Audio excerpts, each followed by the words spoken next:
The Mandrake by Has Ansari.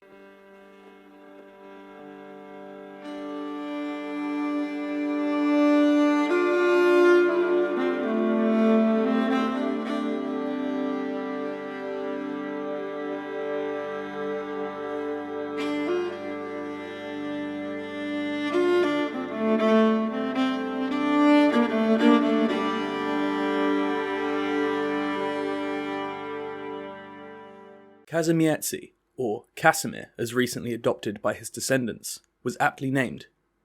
In most of the Western speeches, it could be loosely translated into something along the lines of the destroyer of the peace, and that was because his mother was feeling, symbolic.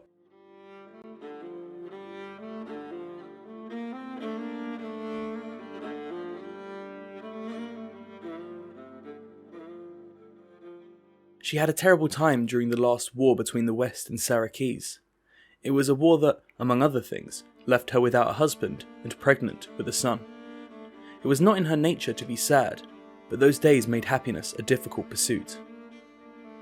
"Why would anyone call their child a thing like that?" asked the others. "Unless," they used to whisper, "yes, perhaps." Some of her neighbours liked to throw around the word traitor a lot. Word on the farmsteads was that Casimir had an Eastern father on account of his dark hair. He had a fine beard. You could imagine a woman had weaved it like they would a dark winter's cloak. The ideal Samartan has hair that ranges from tawny brown to platinum blonde. Their eyes fell in the realm of brown and bright blue, but never black like the pearls of the Kriegish coast. Why was he so different? Why were they so different? A whole generation of men and women had been born after that war, and they did not look like Westerners. They didn't look Sarakesian either, but that didn't matter. Here's a secret between you and I.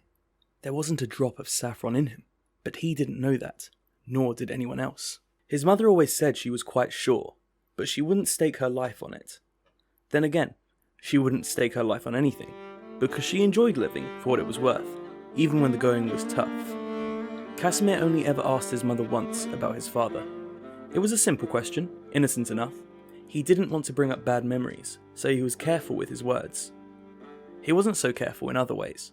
He dressed himself in a long kaftan, but the top half was buttoned up like a tunic and decorated with Samartan iris, a decidedly Western plant of purple colour.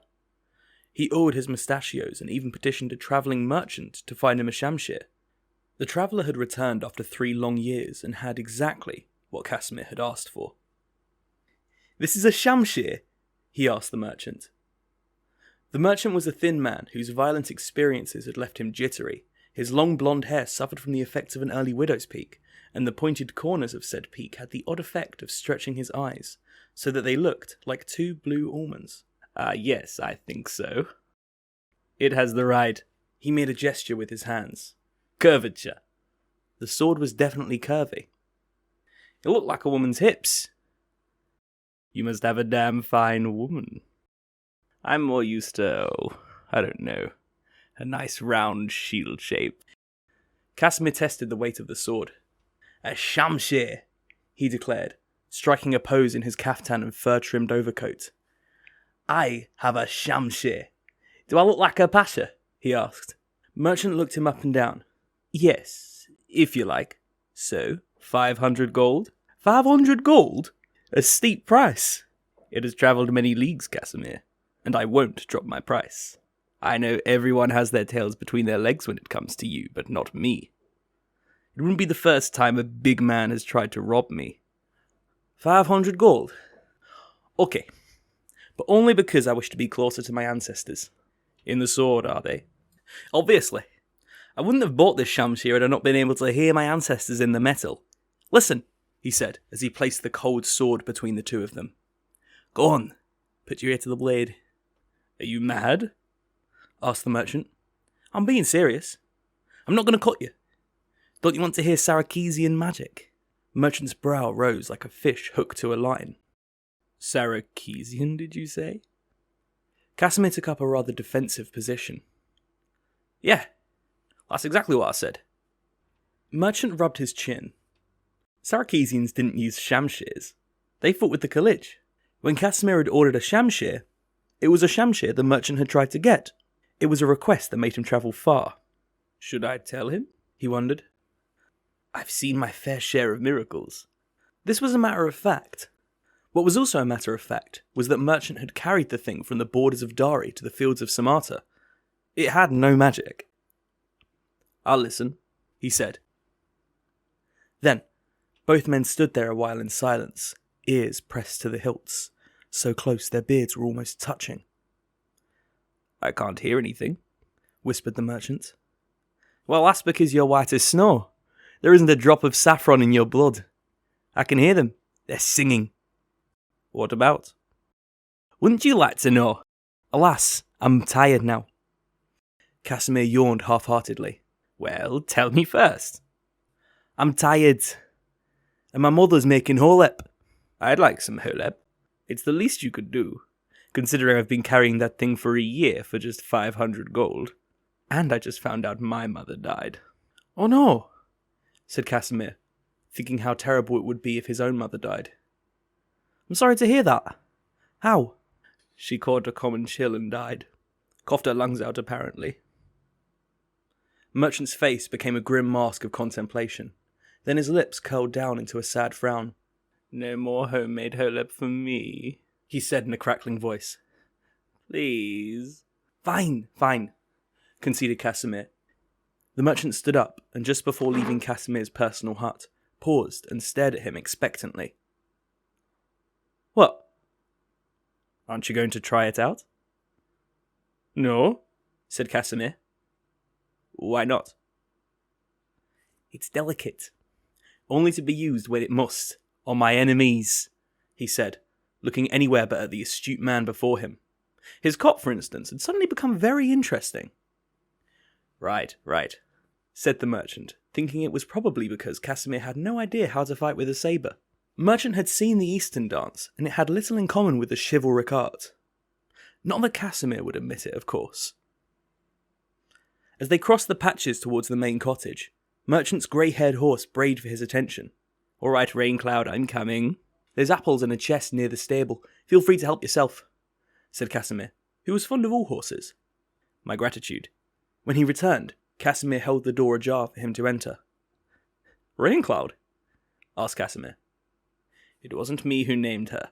It was the breeder's young daughter. I wanted to call it Shebold, but she didn't listen otherwise. Merchant stepped inside. Ooh, what lovely portraits. The royal family, is it? My mother's work. She has an affection for them, even if they don't share it. It's difficult to explain how her mind works. They finished their evening together, eating holep and drinking vodka, and listening to his mother's stories about the war. Casimir was out on a freezing night, defrosting his mother's berries by lighting sconces. Now Casimir, being one of that strange tribe of half-breeds, did not spend a great deal of time in Sigismund's capital. Old Sigismund, half of hearing, half of sight, twice of age, twice of might, had little patience for anything of Eastern likeness. So, Casimir and any who associated with him had to grow all their own vegetables and fruits. Not that he minded. It kept him and his old mother busy. Mother was 35 summers now, and she might have dropped at any minute had hard work not kept her so spruce.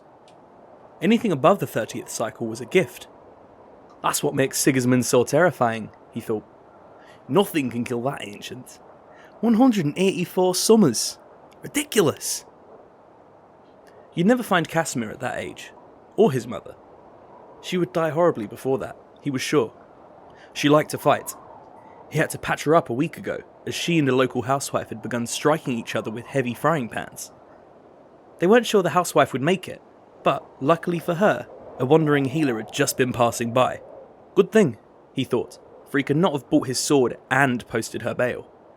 Casimir had all this on his mind and more, when suddenly he heard a noise. This was unusual. They did not live close to Capital.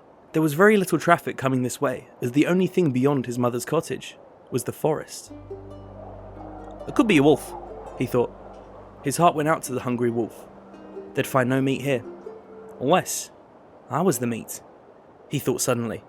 Best not to let wolves start feeling comfortable in his front yard. He reached for a weapon. His eyes fell on the foreign-looking shamshir, and for a while they lingered.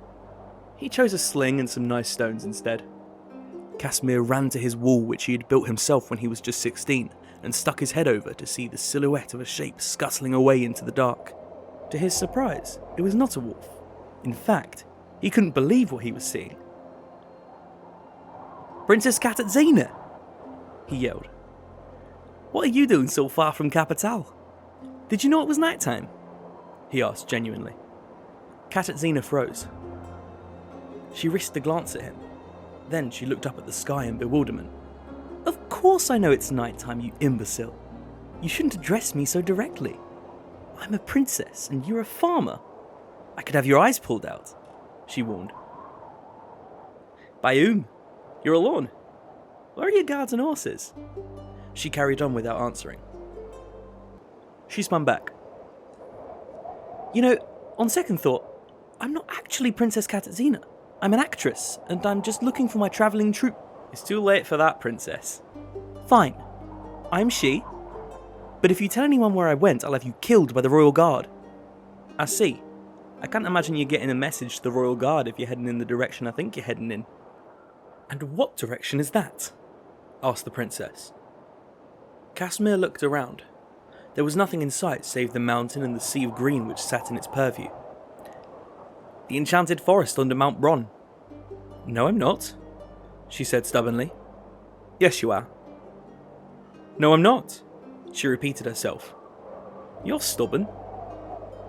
You're insulting a princess." "Just making an observation. I just want to warn you is all." "Warn me about what?" "The forest. You shouldn't go in there alone. You'll die." "I'm sick of being told what to do. I don't need the royal household to be happy, and how can you be so sure I'll die?"